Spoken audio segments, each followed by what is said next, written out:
V-Guard presents कौन जीत रहा है, को पावर्ड बाय सेंसोडाइन एंड विमल, बोलो जुबां केसरी।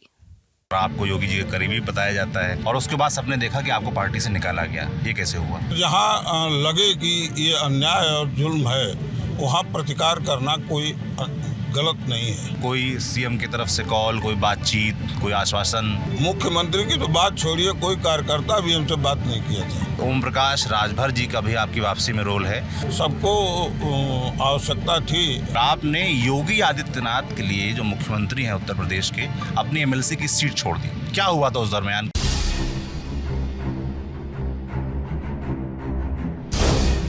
पूर्वांचल के एक चर्चित नेता है जिनको 2022 के एमएलसी चुनाव के दरमियान बीजेपी ने पार्टी से निकाला और अब जब लोकसभा चुनाव आए हैं तो उससे ठीक पहले शामिल करा लिया गया है, वापस से उनका निष्कासन रद्द कर दिया गया। नाम है यशवंत सिंह, 4 बार एमएलसी रहे हैं, 2 बार आजमगढ़ की मुबारकपुर सीट से विधायक रहे हैं और फिलहाल उनके बेटे विधायक हैं। और हम इस वक्त आजमगढ़ में हैं, मुबारकपुर क्षेत्र में, जहाँ से कभी यशवंत जी विधायक रहते थे और उनको पार्टी ने 3 लोकसभाओं में प्रचार का जिम्मा, या कह सकते हैं कि जीत दिलाने का जिम्मा सौंपा है। आजमगढ़, घोसी और लालगंज, ठीक कह रहा हूँ?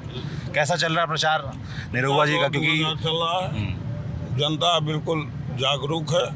वह देश को में फिर से नरेंद्र मोदी जी को तीसरी बार प्रधानमंत्री देखना चाहती है। उसके लिए सब लोग तैयार हैं कमल का बटन दबाने के लिए और उस उम्मीदवार को जिताने के लिए कि लोकसभा में जाए, नरेंद्र मोदी जी के साथ खड़ा हो। आप 4 बार एमएलसी रहे, उससे पहले 2 बार विधायक रहे।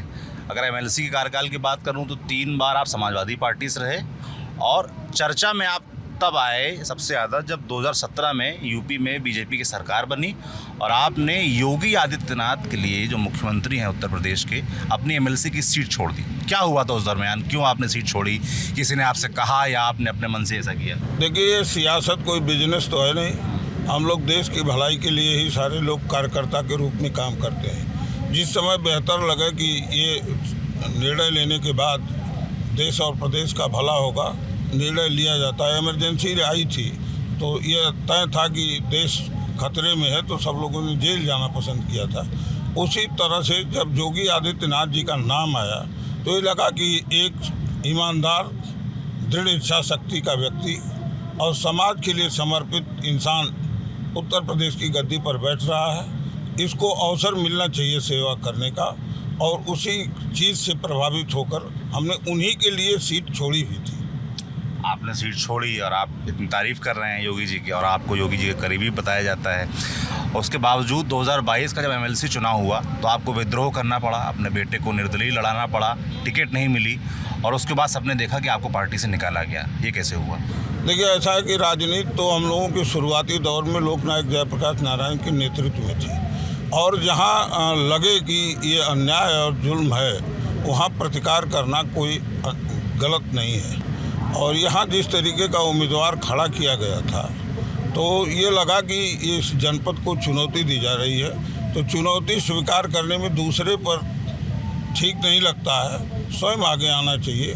और श्री विक्रांत सिंह रिसू को यहाँ की जनता ने कहा चुनाव लड़ने के लिए तो वो चुनाव लड़े और वह चुनाव में जीते। पार्टी से टिकट क्यों नहीं मिली? आपको तो योगी जी के इतना करीबी बताया जाता है। हमने तो कभी कहा नहीं था कि उनको टिकट दीजिए। अच्छा, जैसे जब पार्टी से ये हुआ कि आपको निकाला जा रहा है तब उस दरमियान कोई सीएम की तरफ से कॉल, कोई बातचीत, कोई आश्वासन? मुख्यमंत्री की तो बात छोड़िए, कोई कार्यकर्ता भी हमसे बात नहीं किया था। अच्छा, न निष्कासन की बात जाने हम और न कोई हमको मीटिंग में भी बुलाया नहीं, हमसे कोई चुनाव के संदर्भ में चर्चा भी नहीं किया। और निष्कासन उन्होंने किया तो मैंने कहा था उस समय जो पूछे थे, उन्होंने कहा कि अगर दल हित में मेरा निष्कासन है तो मैं उसका स्वागत करता हूं, मुझे कोई नाराज़गी नहीं है। और मैं उस चीज़ का भी स्वागत करता हूं कि मैंने कोई आवेदन नहीं किया और उन्होंने हमारा निष्कासन रद्द किया, मैं उसका भी स्वागत करता हूं। मैं वापसी की बात करने वाला था कि 2024 लोकसभा चुनाव की ठीक पहले ऐसी क्या ज़रूरत पड़ी यशवंत सिंह जी की वापसी करवानी पड़ गई बीजेपी को? देखिए, भारतीय जनता पार्टी का नेटवर्क है और कार्यकर्ताओं की बड़ी श्रृंखला है। वो हमेशा कुछ चीज़ों की सूचना एकत्र करते रहते हैं। उस सूचना के आधार पर ही उन्होंने निष्कासन रद्द किया। तो किसने संपर्क किया आपसे? नहीं, हमको डायरेक्ट संदेश आया कि राष्ट्रीय अध्यक्ष का संदेश आया है और आप जेपी नड्डा जी का? से मिलिए। हाँ, मुख्यमंत्री, गृह मंत्री अमित शाह, इनकी तरफ से कोई नहीं, बातचीत? ऐसा कुछ नहीं था। केवल हमको संगठन मंत्री उत्तर प्रदेश ने सूचना किया धर्मपाल कि जी। कल आप मिलिए, और हम गए तो वो थोड़ा सा कंफ्यूजन था उनको। वो समझ रहे थे शामिल होने का। हमने कहा हम तो आपकी पार्टी में निष्कासन किए, रद्द करना हो रद्द करिए। तो उन्होंने कहा नहीं, इसका नोटिफिकेशन हो रहा है। जी, एक एंगल ये भी चल रहा है कि ओम प्रकाश राजभर जी का भी आपकी वापसी में रोल है, क्योंकि घोसी के बारे में जब चर्चा हो रही है उस सीट के बारे में, तो कहा जा रहा है कि सीट फंसी हुई है। राजीव राय सामने से अच्छा चुनाव लड़ रहे हैं, इसलिए क्या एक ये भी एंगल है? देखिए, आजमगढ़ और मऊ दोनों हम लोगों का जनपद है, और इस जनपद में चाहे वो दिनेश लाल यादव निरहू हो, चाहे वो वहाँ से चुनाव लड़ रही नीलम सोनकर हों लालगंज से, या घोसी से चुनाव लड़ रहे अरविंद राजभर जी हों, सबको आवश्यकता थी और सबका ही हमको लगता है कि सम्मिलित संदेश था। पार्टी ने उसके अनुसार निर्णय लिया है। थोड़ा आजमगढ़ में है, यहाँ की बात कर लें। आप मुबारकपुर सीट से 2 बार विधायक भी रहे हैं, और पिछली बार जब निरहुआ जीते उपचुनाव में, तो इस यहाँ से जो नेता हैं गुड्डू जमाली, उनको एक बड़ा फैक्टर बताया गया। अब गुड्डू जमाली फिर से वापस आ गए समाजवादी पार्टी में, तो ऐसे में एक बड़ा चैलेंज बताया जा रहा है, मुश्किल बताई जा रही है सीट। जो चैलेंज गुड्डू जमाली से किया जा रहा है वो पूरे उत्तर प्रदेश में, पूरे देश में है। जिन मतों की बात ध्रुवीकरण की जा रही है, वो तो गुड्डू जमाली रहें न रहें, उस वोट पर तो कोई फ़र्क नहीं पड़ना। वो वोट तो उसी तरीके से जाना है, और उसके बाद जो बचा है उसमें भी अच्छी संख्या में मतदाता दिनेश लाल यादव निरहू को भी पसंद करते हैं, इनको भी वोट देते हैं। क्योंकि आपका प्रभाव राजपूत वोटों पर माना जाता है, ऐसा तमाम जानकार दावा करते हैं, और राजपूतों की नाराज़गी का इस लोकसभा चुनाव में बड़ा जिक्र आया। चाहे वो पश्चिम उत्तर प्रदेश से शुरुआत होती है, और शुरुआत होती है पुरुषोत्तम रूपाला के बयान से जो गुजरात में हुआ।